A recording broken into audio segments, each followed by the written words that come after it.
Take burner जिन्होंने 2014 में अपने कॉलेज की पार्किंग लॉट से यूट्यूब वीडियोस बनाने स्टार्ट करी थी, आज वो इंडिया के successful and biggest take creator हैं जिनके यूट्यूब पर 12.3 मिलियन सब्सक्राइबर्स हैं। यूट्यूब के अलावा उनका एक बिजनेस भी है जिसकी वैल्यू 100 करोड़ से भी ज्यादा है, बट ये सब रातों रात नहीं हुआ है। इनफैक्ट बिजनेस स्टार्ट करने के बाद 4 साल तो उन्हें बिजनेस समझने में ही लग गए।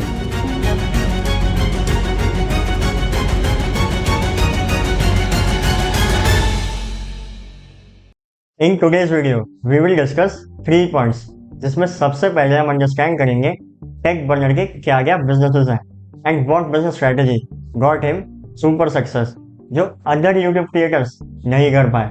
एंड लास्ट, स्मार्ट वॉच के अलावा फ्यूचर में वो क्या क्या टेक प्रोडक्ट्स लॉन्च कर सकते हैं। Now let's move to the first one.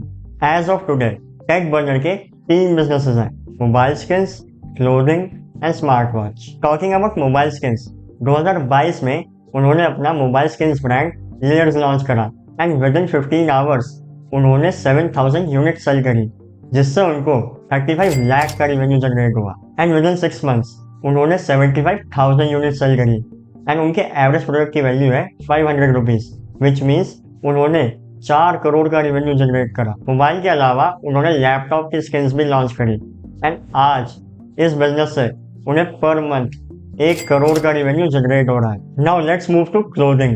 उनका एक क्लोथिंग ब्रांड भी है ओवरलेस, जहाँ स्टार्टिंग में वो सिर्फ प्लेन टी शर्ट सेल करते थे, आज टी शर्ट्स के साथ वो हुडीज, कार्गोस, जैकेट्स सब बेचते हैं। ऑन एन एवरेज उनकी इस वेबसाइट पर 80,000 से 1 लाख का ट्रैफिक आता है।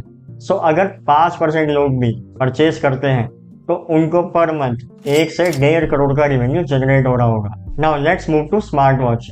15 नवंबर को उन्होंने अपना फर्स्ट टेक प्रोडक्ट एनआर्क स्मार्ट वॉच लॉन्च करा and with this he become first Indian creator जिसने अपना टेक प्रोडक्ट लॉन्च किया है। उनकी ये स्मार्ट वॉच iOS और एंड्रॉइड दोनों के साथ कंपैटिबल है एंड इसका प्राइस 7000 होने के बावजूद उन्होंने 24 घंटे में 4 करोड़ से ज्यादा की सेल कर डाली। टेक बर्नर के अलावा काफी इंडियन क्रिएटर्स ने अपना क्लोथिंग ब्रांड स्टार्ट किया, बट कुछ महीने बाद वो सब फेल हो गए।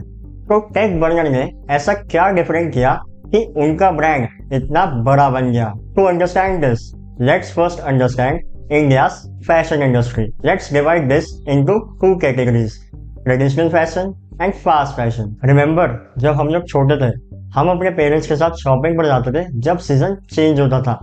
उस टाइम लोग शॉपिंग करते थे अपनी बेसिक नीड्स के लिए, बट आज लोग शॉपिंग करते हैं एक ट्रेंड को फॉलो करने के लिए एंड अपने आप को फैशनेबल प्रेजेंट करने के लिए। जहाँ ट्रेडिशनल फैशन में फिक्स्ड 2 to 3 कलेक्शंस पर सीजन ईयर होते हैं, वहीं फास्ट फैशन में 50+ कलेक्शंस पर ईयर होते हैं, जिनमें मेजरली समर्स के होते हैं बिकॉज इंडिया में समर्स ज्यादा होती हैं। जहाँ फैशन में फाइनेंशियल ईयर 24 में ईयर ऑन ईयर ग्रोथ 6% की है, वहीं फास्ट फैशन बहुत तेजी से ग्रो कर रहा है at a rate of 30 to 40%. And as per the projections, financial year 2031 तक फास्ट फैशन $50 बिलियन से भी ज्यादा की इंडस्ट्री हो जाएगी। जब टेक बर्नर ने अपनी फर्स्ट टी शर्ट लॉन्च करी तो वो फ्लॉप हो गई because of plain designs and high prices, but he didn't back out and learn many things from it. जहां दूसरे क्रिएटर्स का फोकस सिर्फ पैसा बनाने का था, वहीं टेक बर्नर का फोकस था एक fashionable clothing brand banana and bigger brands के साथ compete करना। So that's why he bought a factory and started manufacturing himself. उनका फोकस था quality of fabric and unique designs पर। Because of fast fashion trends, big brands have to launch new designs every week or two to compete in the market. Tech Burner ने भी new trendy designs पर focus किया and regularly अपने products को launch किया, which attracted the consumer। क्योंकि वो खुद मैन्युफैक्चरिंग कर रहे थे, उनकी प्रोडक्ट कॉस्ट सिग्निफिकेंटली रिड्यूस हो गई एंड प्रोडक्शन लाइन पर कंट्रोल होने की वजह से उन्होंने limited quantity of products manufacture किए, जिससे उनकी स्टोरेज कॉस्ट रिड्यूस हो गई एंड इन्वेंटरी लॉस भी कम हो गया, which made it easy to launch new products regularly. Also, to make his brand outstanding, he did a unique thing. Being an influencer, वो अपनी जैकेट्स और हुडीज को fan fest, meetings, parties हर जगह पहन कर गए जहां से उन्हें अटेंशन और कस्टमर ट्रस्ट दोनों गेन हुआ। एंड उनकी प्रीमियम क्वालिटी जैकेट्स आज बिगर ब्रांड्स लाइक ज़ारा और H&M के साथ compete कर रही हैं। इंडिया के बाद उनका मेन फोकस होगा अपने ब्रांड को ग्लोबल लेके जाना, बिकॉज इंडिया से काफी कम क्लोथिंग ब्रांड्स ग्लोबल गए हैं। क्लोथिंग के अलावा टेक इंडस्ट्री में भी वो कुछ एक्स्ट्रा ऑर्डिनरी करेंगे।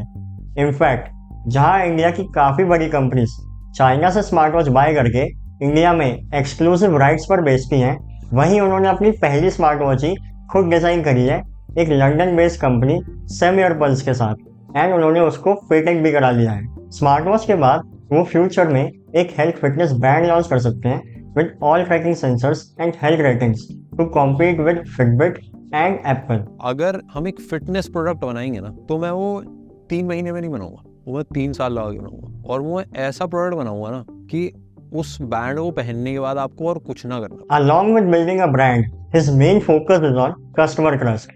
At the end, as per my conclusion, India के टॉप टेक क्रिएटर होने के साथ साथ Tech Burner is also a great businessman and knows how to build a brand. Now, if you find this video interesting, do subscribe my channel and like this video.